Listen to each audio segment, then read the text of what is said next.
জীবন যুদ্ধের সংসারের আরও এক নূতন দিন। সকাল ৬টা থেকে ১১টা পর্যন্ত সকালে ব্যস্তময় আমার এই দিনটা কেমন কাটছে চলুন তাহলে সেটাই শুরু করি। নমস্কার বন্ধুরা, কেমন আছেন আপনারা?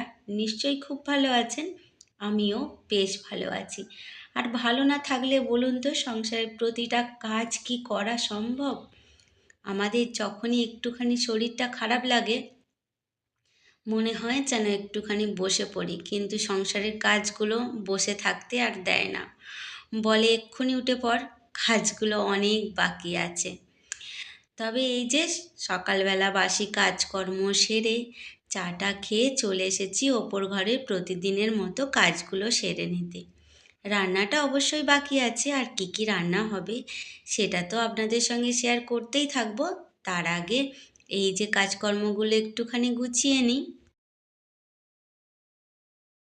কয়েকদিন হলো সন্ধ্যার দিকেই বৃষ্টি হচ্ছে, কয়েকদিন বলতে কাল হয়েছে আর আজকেও হয়েছে। তো বৃষ্টিটা সন্ধ্যাবেলা হওয়াটার মানে কি বলবো, চাষবাসের দিকে ভালোও বলতে পারা যায়, আবার খারাপও বলতে পারা যায়। কেননা অল্প বৃষ্টি তো ভালোই, অতিরিক্ত বৃষ্টিতে মনে হয় যে ফসলের অনেক ক্ষতি হবে, মনে হয় কেন সত্যিই ক্ষতি হয়। আর আপনাদেরকে তো দেখিয়েছি যে জমিতে আমাদের কত শশা উঠছে, কিন্তু এই যে জলের যদি এই রকমই হতে থাকে তাহলে হয়তো গাছ নষ্ট হয়ে যাবে। তাই মনটাও একটুখানি খারাপ লাগে যে এত কষ্ট করে ফসল চাষ করা, আর সেই ফসল যদি নষ্ট হয়ে যায় তাহলে সংসারটাই বা চলবে কী করে? আসলে মধ্যবিত্ত পরিবার আমাদের, তো সমস্ত কিছুটাই বুঝে শুনে খরচা করতে হয়, বা সেইটা রোজগার করতেও কষ্ট। সার খোল ওষুধপত্র সমস্ত দিয়ে যদি গাছটা মারা যায় ফলের সময়, তখন তো মনটা খারাপ লাগবেই। তো দেখা যাক, প্রকৃতির ওপরে তো কারোর কিছু হাত নেই, কপালে যেটুখানি থাকবে সেইটুখানি হাসি মুখে মেনে নিতে হবে। তো আপনাদের সঙ্গে বকবক করতে করতে সংসারের অনেকটা কাজ কিন্তু আগিয়ে নিয়েছি, ঘর বাড়ি পরিষ্কার পরিচ্ছন্ন করেও নিয়েছি। আর কালকে কিছু জামা কাপড় কেচেছিলাম, মানে রেগুলার যে জামা কাপড়গুলো পরি সেগুলো কেচেছিলাম। তো সেগুলো আর কালকে ভাঁজ করা হয়নি, তাই আজকে সকাল সকাল একটুখানি ভাঁজ করে রেখে দিচ্ছি। আমি হয়তো গুছিয়ে কথা বলতে পারি না, বা সংসারটা ওইভাবে পটু হাতে আপনাদেরকে দেখাতে পারি না। আসলে কি বলুন তো, উম, চেষ্টা করি। আমি তো আমার মতনই হব বলুন, আমি তো আর কারোর মতো হব না। তাই আমার মতনই চেষ্টা করি সংসারটাকে গুছিয়ে রাখতে। আর আমার এই বকবক আর আমার এই ছোট্ট সংসারটা আপনাদের যদি কোনো কারণে কোনো অংশে ভালো লেগে থাকে তাহলে প্লিজ চ্যানেলটা সাবস্ক্রাইব করে আমার পাশে থাকবেন। আর অবশ্যই একটা মিষ্টি কমেন্ট করবেন, কেননা আপনাদের কমেন্ট পড়লে মনে অনেক উৎসাহিত হই, মনে হয় যে হ্যাঁ আমিও বুঝি পারবো।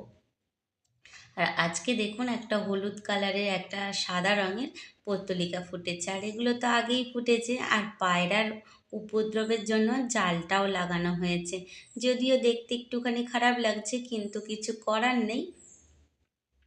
আর প্রচণ্ড পরিমাণে ওই কুটি কাটা কাঠি এসব নিয়ে আসে, ঘর দুয়ার ভীষণ নোংরা করে। তো এই যে আমার সুন্দর মানি প্ল্যান্টের গাছটাও আপনাদের সঙ্গে শেয়ার করে নিচ্ছি। আর ঘরের সমস্ত কাজ মোটামুটি শেষ হয়ে গেছে, গাছগুলোতে একটুখানি জল দিয়ে নেব। আসলে অল্প অল্প জল দিই, তো অতিরিক্ত জল দিলে টবের মধ্যে জল বসে গাছটা নষ্ট হয়ে যাবে তারও ভয় থাকে। আবার অল্প পরিমাণে করে রোজের একটু একটু করে জলটা দিই, যাতে গাছটাও ভালো থাকে।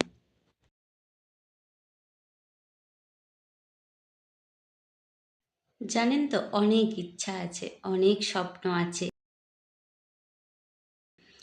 কীরকম স্বপ্ন বলুন তো? একটা সুন্দর করে সোফা সেট কিনবো। তারপরে আমার ওই রান্নাঘরটা একটুখানি গুছিয়ে বাগিয়ে নূতন করার চেষ্টা। আর অনেক সুন্দর সুন্দর গাছ আনার ইচ্ছা আছে।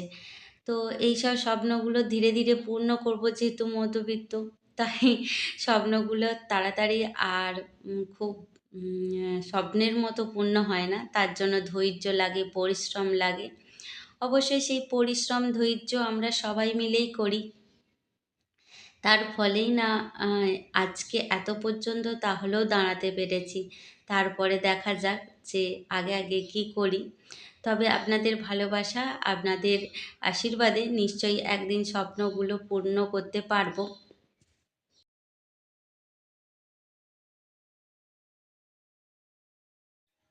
তবে ছেলে যে পড়াশোনা করছে, সে যে জব করছে, সেই নিয়ে মনের মধ্যে একটা ভীষণ আনন্দ আমার সবসময় কাজ করে। তবে তার সাথে সাথে চিন্তাও লাগে যে অতটা দূরে রয়েছে, সারাদিন অফিস, পড়াশোনা, খাওয়া দাওয়া, মানে শরীর ওর যে কতটা ভালো আছে সেটা তো ওর মুখ দেখেই বুঝতে পারি।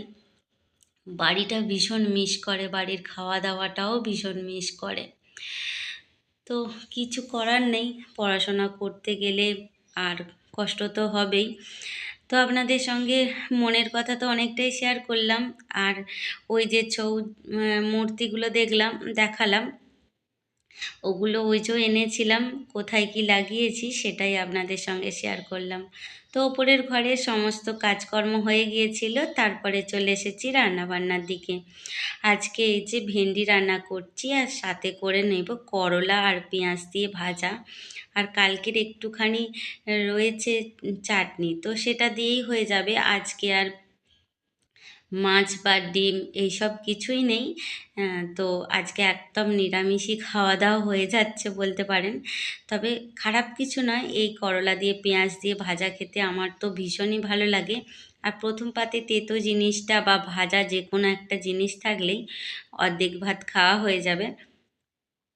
আর আমি পেঁয়াজ দিয়ে আর ভেন্ডিটাও করব, আজকে পোস্ত দেব না। এমনিও ভালো লাগে এইভাবে ভেন্ডি দিয়ে আলু দিয়ে একটা ঝাল ভাজা মতো। জানি না আপনাদের কীরকম লাগবে, তবে আমাদের তো ভালোই লাগে। তবে এরকম সাদা সিম্পল রান্নাবান্না আমার ভীষণই ভালো লাগে। আর এই যে রান্নাটা হয়ে গিয়েছে, আপনাদের সঙ্গে একবার দেখিয়ে দিলাম। আর তারপরে একটুখানি দুধ জাল দিয়ে নিয়েছিলাম, মাঝে মধ্যেই একটুখানি নেওয়া হয়, পাশের বাড়ির একজন দিয়ে যান। আর আমাদের যখন গরু ছিল তখন কিন্তু অনেক করে দুধ হতো, তখন বিক্রিও হতো, খাওয়া দাওয়া হতো। এখন যেহেতু গরু নেই তাই কিনেই খাওয়া হয়। তো যাই হোক, এটা হলো বিকেলবেলা, দুপুরে খাওয়া দাওয়া সমস্তটাই কিন্তু কাজ হয়ে গিয়েছিল। আর যেমন বলেছিলাম সকাল 6টা থেকে 11টার মধ্যেই সমস্ত কাজ করে নিয়েছিলাম। আর এই যে বৃষ্টি হয়েছে, কালকে কাদায় ভর্তি হয়ে গেছে জমি, তার মধ্যেই কিন্তু ফসলগুলো তুলতে হয়েছে। আর কেননা ফসল যদি থাকে তাহলে কালকে নষ্ট হয়ে যাবে। আকাশে মেঘ দেখেছেন? ভীষণ অন্ধকার করে রয়েছে।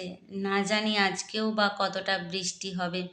ভীষণ ভয় লাগছে। এই গাছগুলোর আর কিন্তু জল নেওয়ার ক্ষমতা নেই। এরপরে জল হলে গাছগুলো হয়তো মারাও যেতে পারে। তো যাই হোক, ওপরওয়ালার ওপরে কারোরই জোর নেই।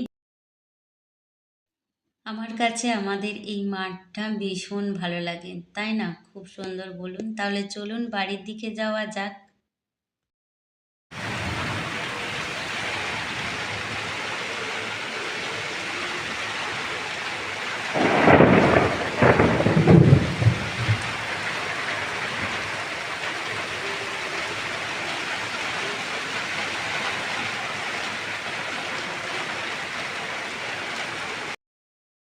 দেখছেন প্রতিদিনের মতো আজও শুরু হয়ে গেছে ঝড় জল বৃষ্টি।